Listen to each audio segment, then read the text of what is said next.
¿Qué tal? Saludos y bienvenidos a Frente, la entrevista de Canal Digital Huelva, con la que cada día, después de nuestros informativos, analizamos más en profundidad asuntos de interés para Huelva y su provincia o simplemente tratamos asuntos de gran interés para la provincia. Hoy vamos a hablar de la situación sociolaboral que hay en la provincia de Huelva y para ello se sienta con nosotros, frente a frente, Sebastián Donaire, secretario general del sindicato UGT en Huelva. Bienvenido, un placer tenerle aquí. Muy buenas tardes, muchísimas gracias a ustedes.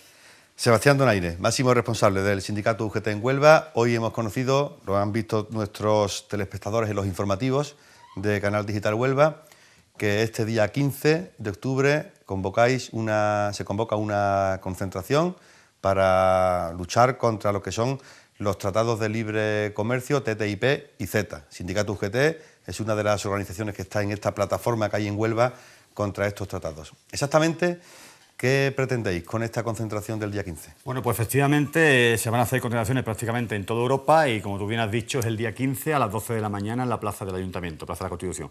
Bueno, pues vamos a transmitir y trasladar a la sociedad el peligro que tiene dichos tratados si al final se llevan a efecto, ¿no? Entendemos que son tratados que se han hecho de espalda al ciudadano, tratados que benefician a las grandes corporaciones y a las grandes multinacionales y, lógicamente, con premeditación, nocturnidad y alevosía. No conocemos el texto, los parlamentos, tanto el Parlamento Europeo como los parlamentos de los países que componen la Comunidad Económica Europea, no tienen conocimiento de qué se está llevando a cabo a la hora de la negociación y nos tememos que va a ser una agresión brutal contra los derechos de los trabajadores, derechos sanitarios alimentarios y derechos medioambientales.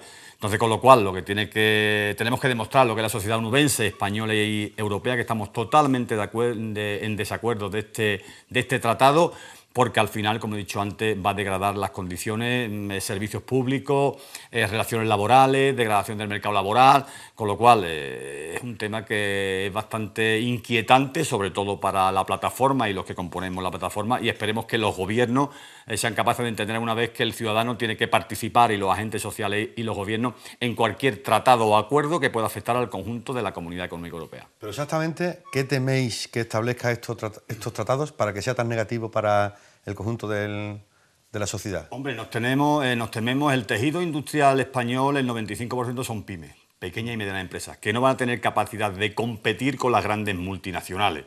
Entonces, lo que nos tememos es que al final los servicios públicos se lleven al final a subasta y las empresas privadas sean capaces de entrar en el servicio público, que en España, es verdad, las condiciones son de las mejores del mundo, y puedan verse degradados y participen grandes compañías en solamente buscar lucro personal, con lo cual degradaría lo que es la sanidad, educación, todo lo que compone lo público en España. Y entendemos que precarizaría mucho el mercado laboral, porque entraríamos en la libre. Bueno, todo el mundo sabemos que en Estados Unidos las relaciones laborales son prácticamente personales empresa-trabajador. No hay que explicar cómo funciona tanto el servicio público en Estados Unidos como las relaciones laborales. Entonces, aquí nos tememos que eso pueda posibilitar una degradación absoluta de las relaciones laborales, donde los convenios colectivos prácticamente no tendrían valor ninguno, y llegaríamos a una situación de una indefensión absoluta, con lo cual entendemos que tenemos que ir contra eso e igualmente contra la salud alimentaria. Todos sabemos en Estados Unidos cómo se regula el tema de los transgénicos, de la hormonación en los animales, donde aquí en Europa están prohibidos muchos productos, y en Estados Unidos prácticamente hay más de 400 productos que allí están autorizados, pero que en Europa no lo estarían. Y nos tememos que eso puede posibilitar y pueda ocasionar un daño terrible a lo que es la sociedad. Habéis comentado en esta mañana en la convocatoria ante los medios de comunicación para presentar precisamente esta concentración, que estos tratados afectarían principalmente a Huelva, porque hay 3 denominaciones de origen: la de jamón de Jabugo, la de los vinos del condado y la de la fresa. ¿Por qué afectaría básicamente o más a Huelva que a otras provincias? Hombre, efectivamente en Estados Unidos no existe la denominación de origen. Aquí es verdad que para salvaguardar el producto, sobre todo onubense, del cerdo ibérico, de la fresa y del vino del condado, sí hay una garantía, que es la denominación de origen. Con lo cual, con este tratado entrarían productos americanos y canadienses a nuestro país sin ningún tipo de regulación, que sería muy complicado mantener esas producciones en España o en Huelva, como estamos hablando, a la hora de garantizar su supervivencia. Entonces entendemos, igual que las grandes explotaciones ganaderas de Estados Unidos, aquí en Huelva sería muy complicado mantener explotaciones ganaderas que no pueden competir con ese volumen de producción con mucho menos control, con lo cual estarían abocados a más del 90% al cierre. Por eso entendemos que sería para Huelva, sería totalmente negativo que entrara en vigor este acuerdo, porque dejaría muchas familias en una situación de desempleo y desamparo, y muchas empresas tendrían que cerrar en el futuro. Sí, digamos que los productores que producen estos productos en Huelva, de los que estamos hablando, tendrían que competir con otros países que no tienen esas obligaciones. Ese marco regulatorio. Porque, claro, aquí hablamos de denominación de origen jamón de jabugo. Pues mañana puede entrar denominación de origen jamón de Nueva York, con una regulación mucho menos exigente que la española, sobre todo en la que hemos dicho, la alimentaria, los transgénicos, la hormonación de los animales, con lo cual aquí, donde hemos luchado tanto por las condiciones sanitarias, alimentarias, donde hemos luchado tanto por el medio ambiente, que en Estados Unidos sabéis que cuando se ha llegado a acuerdo en Kioto, siempre ha mirado hacia otro lado con el tema de las emisiones, de salvaguardar lo que es el medio ambiente, sabiendo que en Huelva tenemos pues la reserva prácticamente más grande de Europa, de que es Doñana, y hemos luchado por mejorar las condiciones medioambientales, y eso entendemos que puede ser muy perjudicial si el acuerdo al final se lleva a efecto. ¿Y estáis encontrando una buena disposición en los partidos políticos principales en España contra esta medida, que al fin y al cabo es una medida de Europa, con Estados Unidos, con Canadá? Es una medida que... Pero en Europa están los partidos políticos, que aquí también son partidos políticos sí, principales. Aquí es verdad que la plataforma está Izquierda Unida, el Partido Popular prácticamente no dice nada sobre lo que es al respecto, el Partido Socialista algo está diciendo, pero no estamos encontrando un rechazo frontal de la clase política española, que son al final los que tienen que velar porque las condiciones de los ciudadanos cada día mejoren y no empeoren. Yo espero que el día 15 haya una respuesta importante en la calle de la sociedad, que se demuestre que estamos totalmente en contra de esos tratados y que tomen nota, ¿no? Que tomen todos los políticos, al final son los responsables de dirigir el rumbo de los países que pueden estar afectados, y que se den cuenta que tienen que poner por delante a las personas antes que los intereses económicos. Y si finalmente se aprueban estos tratados, ¿para cuándo estaríamos hablando que entrarían en vigor? Pues que, como te he dicho antes, Víctor, es que no sabemos, no sabemos el contenido, no sabemos cómo se está negociando, quién lo está negociando, porque lo están haciendo con un ocultismo tan absoluto que al final nadie conoce realmente qué es lo que se está negociando, ni si al final se va a aprobar, se va a llevar al Parlamento Europeo para su ratificación, si los parlamentos de los países que componen la Comunidad Económica Europea van a participar en dar su opinión. Hay un ocultismo tan absoluto, y eso es lo que te puede chirriar, porque algo que no tiene ningún motivo de preocupación para la ciudadanía, pues se hace partícipe a la ciudadanía. Y es que en este caso no se está haciendo partícipe ni a la ciudadanía, ni a los gobiernos, ni al propio Parlamento Europeo. Con lo cual, eso te da a entender que la situación puede derivar en algo tan importante como es la calidad de vida de los ciudadanos europeos, españoles, andaluces y onubenses. De momento lo importante es que haya respuesta en la calle a esta concentración para presionar, para trasladar nuestro rechazo absoluto a este acuerdo inventado por los grandes lobbies, por las grandes multinacionales, que lo que le interesa es el resultado económico, le interesa poco la salud y la calidad de vida de los ciudadanos y ciudadanas. Bueno, pues ya lo saben, todos los onubenses que estén en contra de estos tratados de libre comercio, el de TTIP y el CETA, tienen una cita este día 15 a las 12 del mediodía dijimos que era... Plaza del Ayuntamiento, Plaza de Constitución. Sebastián Donaire, otro asunto, la situación, realmente es el mismo asunto, la situación sociolaboral que hay en Huelva. A principios de este mes hemos conocido los datos del paro, que vuelve a reducirse, vuelve a incrementarse el desempleo. En este mes es algo habitual porque termina la temporada turística en el sector de los servicios, la hostelería, pero en general, ¿cuál es la posición que tiene UGT sobre la situación sociolaboral que hay en la provincia onubense? Pues es verdad, tú bien lo dices, ¿no? Huelva es un potencial turístico importantísimo, pero es muy estacional. El turismo en Huelva, donde da máxima ocupación, es en el periodo de verano, los 3-4 meses de verano, pero el resto del año prácticamente tiene muy poca incidencia.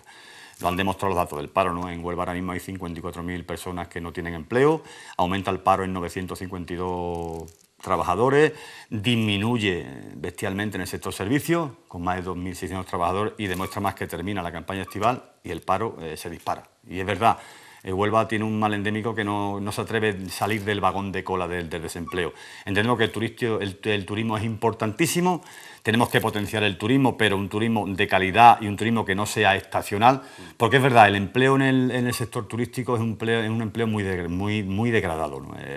Y lo hemos denunciado muchas veces, las camaradas de piso están cobrando 2,50 € la hora. Entendemos que eso es trabajar en semiesclavitud.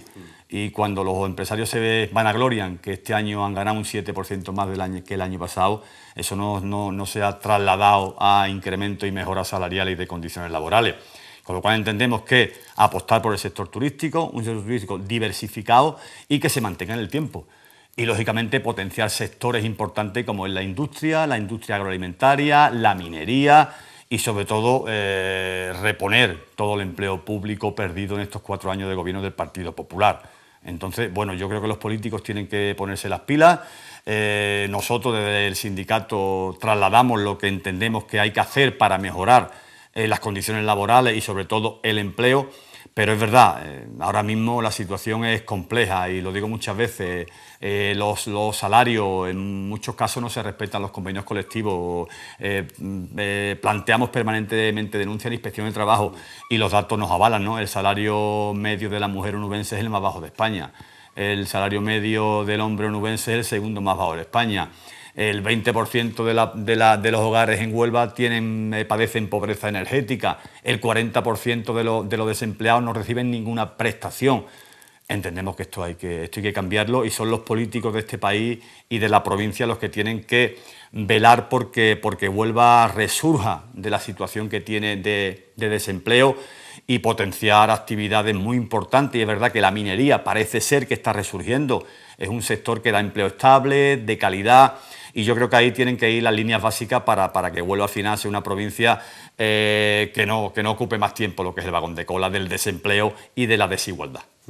Desde que comenzó la crisis económica en 2008-2009 venimos oyendo defender a su sindicato, por ejemplo, incluso a partidos políticos, que lo que necesita este país y sobre todo esta provincia es un cambio del modelo productivo. Eso se viene diciendo prácticamente desde que comenzó la crisis económica. ¿Se ha hecho algo precisamente para cambiar el modelo productivo? Pues te puedo decir, Víctor, que no se ha hecho nada. Desgraciadamente, cuando estalla la burbuja inmobiliaria, Huelva era un potencial en construcción importante. En los momentos buenos de la construcción en Huelva estamos hablando de casi 40.000 ocupados en el sector. Y es verdad que a partir de mediados de 2008, con la crisis en el sector de la construcción sobre todo, pues se pierde casi el 70% del empleo en la construcción. Y prácticamente ya la construcción es un empleo residual en Huelva. Hay mucha vivienda todavía por vender, con lo cual no se ejecuta obra nueva. También el gobierno de este país a Huelva la ha tenido olvidada en los presupuestos, no ha habido inversión pública ninguna. Nosotros hemos demandado también la necesidad de poner en marcha las infraestructuras que a Huelva le hacen falta. El AVE, Nacional 435 desdoble, vía férrea Huelva-Zafra, aeropuerto, carretera Huelva-Cádiz. Claro, eso también posibilita el facilitar que las empresas vengan a Huelva a instalarse y también, sobre todo, una garantía jurídica a las empresas que todavía existen en Huelva, sobre todo industriales, porque es verdad, el discurso fácil es decir, bueno, que Huelva, la contaminación, pero es verdad también que la industria química de Huelva en los últimos años ha invertido muchos cientos de millones de euros para prevenir posibles casos de contaminación. Y más sabiendo que la ley europea es la más estricta medioambientalmente, la española mucho más y la andaluza mucho más, yo creo que ahora mismo las empresas, la industria de Huelva está cumpliendo perfectamente con los parámetros que marca la ley y lo que tenemos que es facilitar que la industria se posicione en Huelva, porque al final vivir de la construcción, vivir de la agricultura, es un trabajo tan digno como otro cualquiera, pero es un trabajo que también es empleo muy estable, empleo que depende de las campañas sobre todo de cítricos y de frutos rojos, y que al final no permanece en el tiempo, que es lo que posibilita el crear empleo de calidad, bien remunerado y estable en el tiempo. Entonces, es verdad que los políticos a Huelva, yo siempre he dicho que Huelva es la provincia de las promesas incumplidas. Cada 4 años en las campañas electorales, pues parece ser que Huelva despegará pasa la campaña electoral, se ha elegido el gobierno y a Huelva se le tiene olvidada durante otros 4 años. Entonces esperemos que los políticos sean responsables y pongan a Huelva en el sitio que se merece. Entonces, propuestas de UGT para acabar con la situación laboral de Huelva. Primero, infraestructuras. Eso es fundamental, fundamental. Hablamos de desdoble de la Nacional 435, hablamos de la mejora de la vía férrea Huelva-Zafra y de la mejora de la línea ferroviaria Huelva-Sevilla y aeropuerto. Aeropuerto y el desdoble de la 435. Eso es fundamental, porque es verdad, yo estuve visitando la mina de Aguas Teñidas hace una semana con el secretario general de FITAL, Luciano Gómez, y es verdad, y ve el tránsito de vehículos de gran tonelaje, de los camiones, ¿no? Pasando por esas carreteras, donde al final provoca una situación de colapso absoluto, de deterioro del propio firme de la carretera. Y la empresa al final lo que quiere son buenas vías de comunicación para su producto, ponerlo rápidamente en el mercado, porque lo que hace es optimizar y que la empresa le pueda ser rentable lo que está produciendo, ¿no? Entonces, para el turismo fundamental también. La persona que viene a Huelva desde el norte de España tiene que pasar una odisea para llegar a Huelva. Llega a Sevilla o tienes que alquilarte un coche, vienes vía Faro, las combinaciones realmente no son buenas, con lo cual te piensas muy mucho que el turista Huelva sea atractiva, y es verdad que es muy atractiva. Tenemos un potencial climatológico impresionante y una sierra fantástica a la hora de potenciarla turísticamente, pero es verdad que la infraestructura es lo que te posibilita que la gente llegue a Huelva y que la industria Huelva le sea atractiva. Sí, además cada vez los turistas acortan más sus viajes, van de vacaciones 3-4 días, dicen, pues si voy a ir a mi vuelo o mi tren termina en Sevilla o en Málaga o en Faro y voy a estar más tiempo después en carretera de lo que he estado desde mi punto de partida, pues al final se quedan... Al final pierdo un día de ida, un día de vuelta y no disfruto realmente el corto espacio de tiempo que tengo de vacaciones. Bueno, otro asunto. Habéis puesto en marcha recientemente una campaña en defensa de las pensiones. ¿Consideráis que las pensiones, el sistema público de pensiones, está en peligro actualmente? Hombre, yo creo que también el día 16 de septiembre pusimos en marcha en Huelva, presentamos la campaña en defensa de las pensiones, porque entendemos que es prioritario garantizar el futuro de aquel trabajador que durante muchos años ha estado activo en la vida laboral y cuando se retira por edad de jubilación tenga una jubilación tranquila. Y me vuelvo a remitir a los hechos. El Partido Popular, cuando llegó al gobierno, en el fondo de reserva había 67.000 millones de euros y en la actualidad no llega a 24.000. Entendemos que a este paso, si no se buscan fórmulas diferentes a la aportación que hace el trabajador en el IRPF, tenemos dinero en el fondo de reserva para poco más de un año. Entonces yo creo, y está perjudicando también la no conformación del gobierno, que se tiene que sentar gobierno, partidos políticos, agentes sociales, poner en marcha el Pacto de Toledo y llegar a acuerdos que garanticen la financiación de las pensiones. En España hay 9 millones de pensionistas, y garantizar en el futuro el pago de las pensiones, que no estemos permanentemente con la incertidumbre de la situación del fondo de reserva. También la reforma laboral no ha facilitado el que haya más ingresos en las arcas del Estado. La degradación del empleo, el empleo estable de calidad y bien remunerado se ha cambiado por empleo precario, contratos por días, contratos por media jornada, facilitándole al empresario, que es verdad que hay que facilitarle la contratación, pero no vía seguridad social. Tendrá que salir esa subvención vía presupuesto, porque al final que un empresario contrate a un trabajador y durante un año esté exento del pago a seguridad social también provoca que hay menos ingresos, con lo cual vía presupuesto facilita esa ventaja a lo que es el empresario, pero no lo cargue al fondo de reserva, porque al final lo que ha supuesto es que en 4 años se haya esquilmado en 40.000 millones de euros. Bueno, y para poner solución a todas estas cosas, tema pensiones, lo que hablábamos antes de la situación laboral que hay en la provincia de Huelva, ahora que estamos en un proceso, a las puertas del proceso de investidura del nuevo presidente del gobierno, para UGT, ¿qué sería lo ideal? Hombre, lo que está claro que para UGT lo que es ideal es que hubiera un gobierno progresista y un gobierno de izquierda. Bueno, parece ser, y los acontecimientos también nos están dando la razón, nos está poniendo en la realidad de la situación, es que va a haber un gobierno del Partido Popular, otra vez gobernado o dirigido por el señor Rajoy, ¿no?, que tanto daño ha hecho en estos 4 años a la sociedad española, con tantos recortes en temas de servicios sociales y en temas de condiciones laborales. Yo no sé qué qué es lo que puede pasar, pero sí le exigimos al nuevo gobierno que finalmente sea un gobierno que sea capaz de sentarse a negociar, sentarse a debatir, sentarse a discutir, porque es la única forma de sacar al ciudadano español de la situación actual que están padeciendo. Y como he dicho antes, desgraciadamente hay muchos trabajadores que eran de la clase media hace 5, 6, 7, 8 años y que por la pérdida del empleo están ahora mismo en la mayor indigencia, muchos acudiendo a comedores sociales, a muchos de ellos le han embargado lo que es la vivienda y le han quitado lo que es la vivienda. Y lo que no es de recibo que una sociedad del siglo XXI, un país como España, de los más avanzados de Europa, esté en una situación ahora mismo de ingobernabilidad y que el gobierno que hemos tenido en estos 4 años no haya sido capaz de gobernar a golpe de decreto, con la mayoría absoluta que tenía, y no haya sido capaz de, en los problemas de Estado, como es desempleo, como es pensiones, como es servicios públicos, haya sido capaz de sentarse, como es educación, la LOMCE que tanto daño está haciendo y no se puede gobernar el futuro de los jóvenes de este país a golpe de decreto. Entonces esperemos que el nuevo gobierno ponga en marcha rápidamente el Pacto de Toledo, que sea capaz de sentar a todas las partes para consensuar el futuro de las pensiones en España, que sea capaz de sacar planes de empleo que posibilite que la juventud tenga acceso al empleo, en la juventud mejor preparada que ha habido en la historia de España, y estamos viendo que están todos emigrando a otros países donde le dan otras garantías y le dan otras oportunidades que no se las damos en España. Y al final pongamos al ciudadano por delante de las políticas económicas neoliberales que tanto daño han hecho a este país. Esperemos que lo haga, pero bueno, sabiendo y viendo lo que ha hecho en estos 4 años, esperemos que esa minoría parlamentaria no le dé el derecho de aprobar leyes regresivas y a golpe de decreto y sean capaces, los va a obligar sobre todo a lo que es negociar, pactar y sentarse en una mesa a las horas que haga falta por dignificar a lo que es el ciudadano de este país. Bueno, pues estaremos atentos a cómo se resuelve este proceso de investidura del gobierno, del presidente.